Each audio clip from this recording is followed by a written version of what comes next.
Better put my seatbelt on.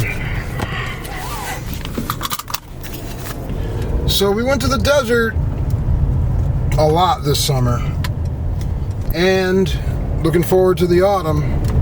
I was wondering if I wanted to kind of put together another tutorial or if I wanted to put together just a vlog. So we mixed it together.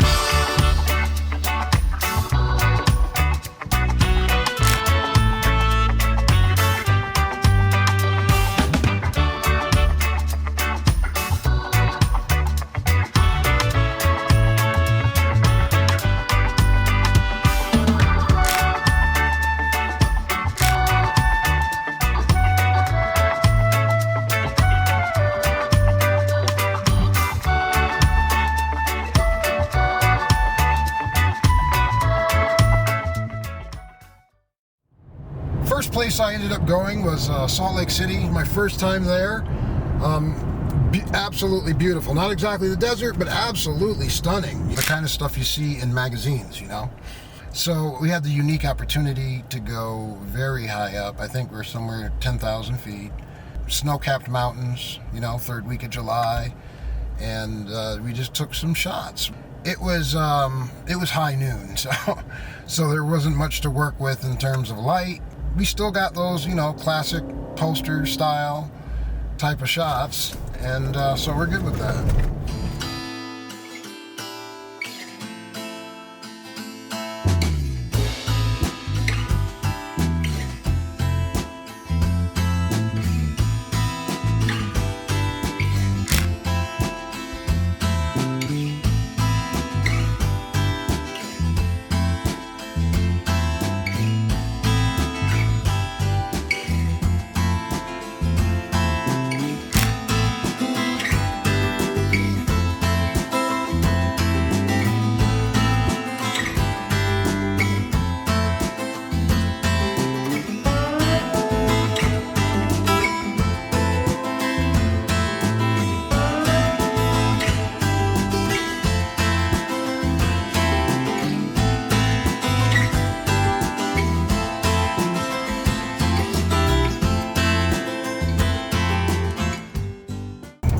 After Salt Lake, we planned on driving straight down into the middle of Utah, Bryce Canyon area.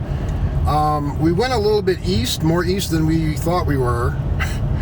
And before you know it, we realized we were only 2 hours away from Arches, which is, you know, on the eastern side of Utah, pretty much at the Colorado border. But once we realized we were 2 hours away from Arches, we pretty much can't resist, right? So we headed that way and made it there just after sunset. But we did have time to pull over on the side of the road and catch the sunset best we could.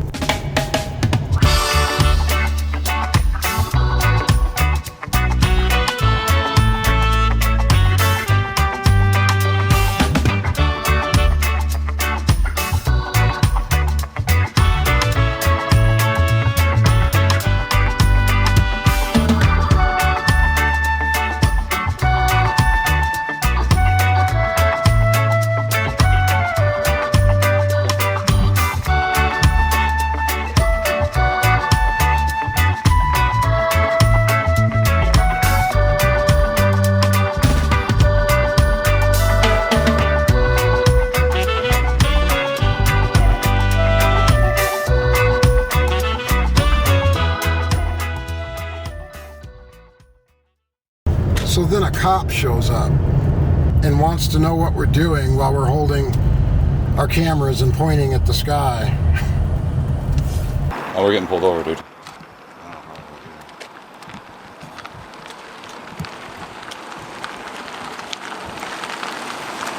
How's it going? How's it going, man? You guys just taking pictures? Quick sunset pictures. Yeah. But he was pretty cool. He didn't give us any trouble. Oh, gotcha. Alright. Cool, man. I just saw you guys like going around your vehicle. I was like, oh. Yeah. Alright. Yeah, we're man. cool. Okay. Thanks. Yep. So we went to Arches and decided to scout. We really wanted to go for the Milky Way. It's out and about. It's summer. Checked our gear, kind of chose where we really wanted to shoot. Scouting's important. A lot of time it's spending time just trying to figure out exactly how you want to get it in your head, and then the camera is the tool.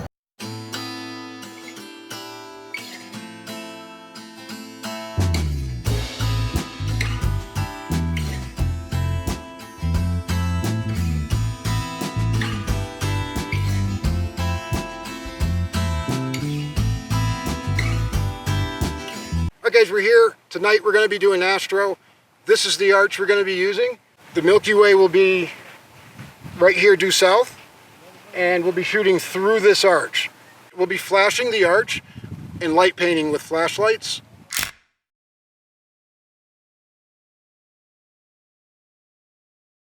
And then there's two other arches we're going to be hitting, right? So after we've done this one, we're going to head over here.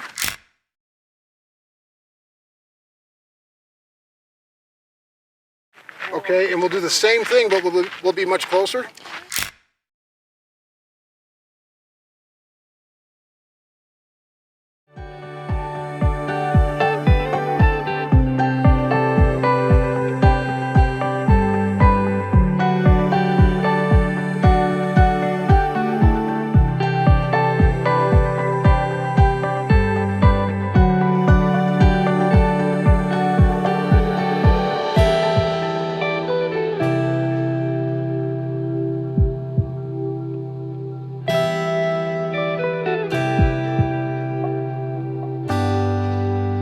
So we stayed the night outside of Arches National Park in Moab, Utah, and woke up in the morning and headed out. We went straight across the state and hit Zion before sunset. It's really a deep, deep valley, and there's very steep cliffs.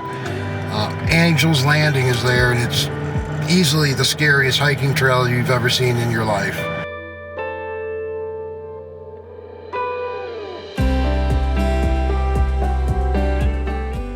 You know, the sun dips down behind the mountains and behind the cliffs very early. And you've got 2 more hours of light where you're not seeing any sun. You're in the valley, right? And you're not seeing it.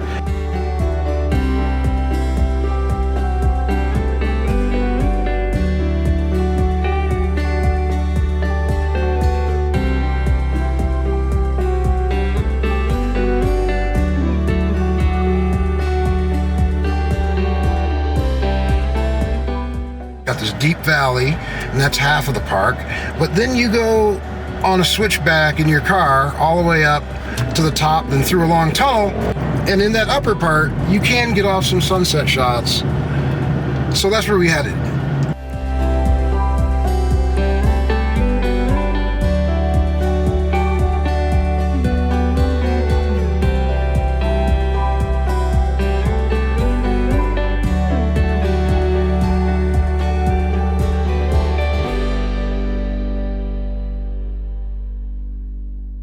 Guys, we're at Zion National Park, all the way on the other side of Utah from Arches. We're going to try and do some more photography. We're about 5 minutes away from sunset. Now, most of Zion is valley, and so you're really not going to get a wide open sunset. We came about as high as we can get in the park, and so we've got a little bit of sky here where we're hoping to be able to actually see some of the color fill in. So stay tuned. We're going to get our tripod set up. We got about 10 minutes. And we're going to see what we can make happen here.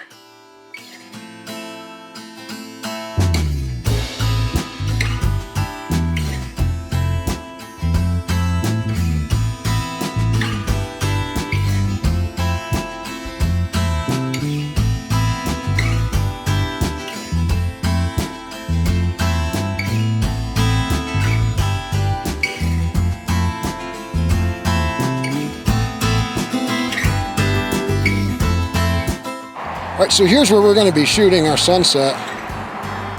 Always want to make sure you're level, okay? Very important thing. You don't want to have to crop and post and then realize you're losing a good part of your picture because you weren't level to begin with. Get it right in body. So when I want to get level, I've got a button here called Info, and on a Nikon camera, I can choose different options. One gives me a grid, another gives me my level, and so I want that level green. And if I have a ball head, I'll move my camera until I'm level. Otherwise, I'm on a tripod, I move my legs until I'm level, okay? And that's how we'll get level. So what we're getting now is we're getting a properly exposed sky because I'm metering for the sky. But everything in the foreground's dark, and it's supposed to be because we're metering for the sky. So what can I do to bring up the foreground? Well, the first thing is add some ISO. So even though it looks like I'm properly exposed for the sky, I add some ISO, and that's going to give me some foreground brightness and help me bring in the foreground. Every time you add ISO to the camera, you add a little bit of noise. So you got to be careful. You know, there comes a point where it makes a big difference. Once you get over like 1600 or so, the noise starts to become real significant in the end, you know, shot. So Right. as you get better cameras, you have more flexibility and versatility with adding more ISO. So.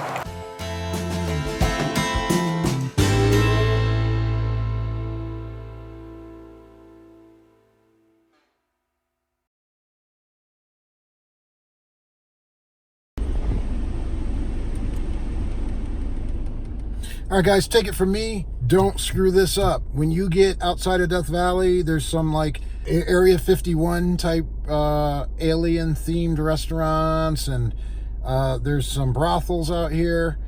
Don't get it twisted. There's some nasty herpes, the gons, the chlamyd, the HIV. You got anything to choose from out here? Make sure you get gas, get yourself something to drink before you head into the valley.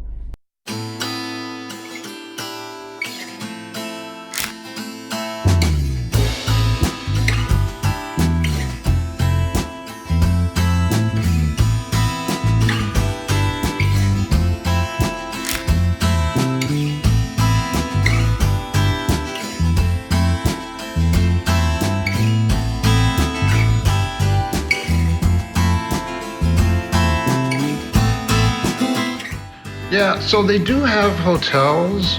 There's two very, very small ones in the middle of Death Valley, but they're very expensive.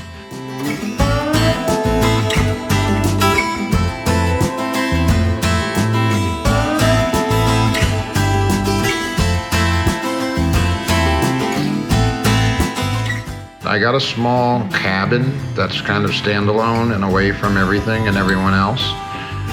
Check it out. All right, here I am at 5,000 ISO. There's not that much room in here, but let me show you what my 270 bucks gets me. Check out the bathroom, nice and tidy, but clean. It is clean. I'm not gonna lie. You know? Take a look in here. Looking good. Looking very good. You can get down like that. But coming in here, it's clean, but man, is it small. This is like it's clean, but man, it's small, I'll tell you. Now I'm at 5,000 ISO right now. There's an air conditioner in the back wall here. It's working well. Now I'm going to jack up the ISO for a moment just so you can, there we go. That's 50,000. This is as high as the ISO goes. Doesn't go any higher than this.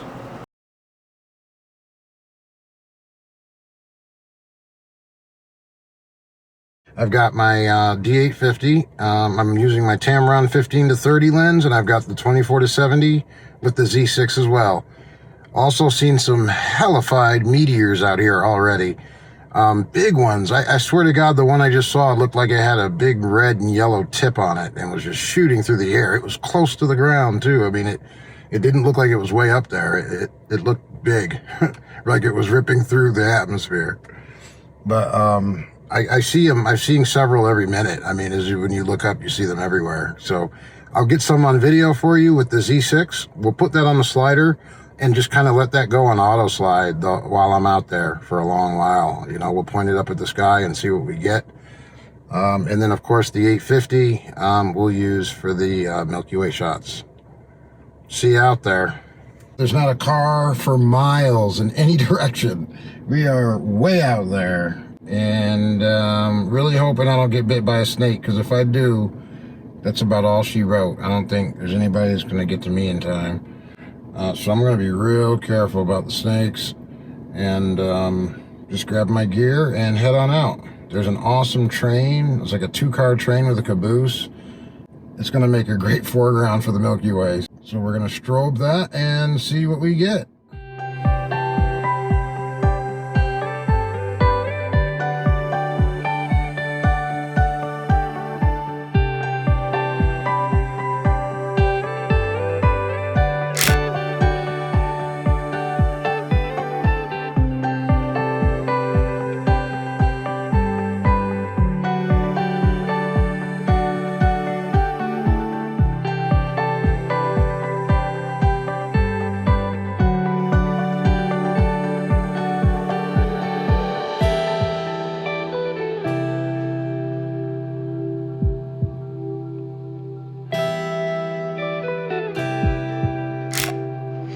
Even the photography and stuff aside, just being at a place like this is so calming and relaxing. It's an opportunity that everyone doesn't necessarily get.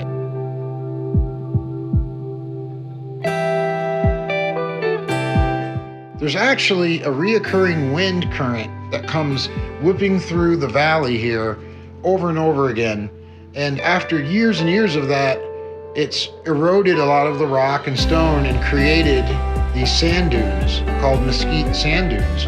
So we actually have some sand dunes here in the valley, and I decided to go check them out.